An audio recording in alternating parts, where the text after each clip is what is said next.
6 महिन्यांची संपली मुदत. मंजू आणि सत्या झाले वेगळे.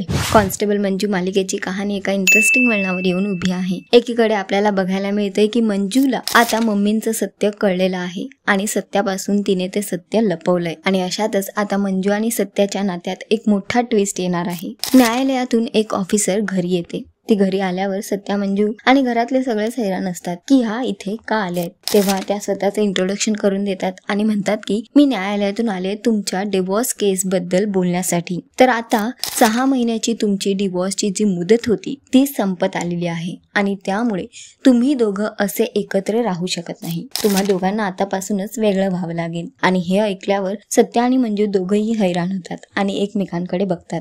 त्यानंतर दोघे मिळून निर्णय घेतात आणि कोर्टाच्या निर्णयाप्रमाणे मंजू आपली बॅग भरून सत्याच्या घरातून निघून जाते.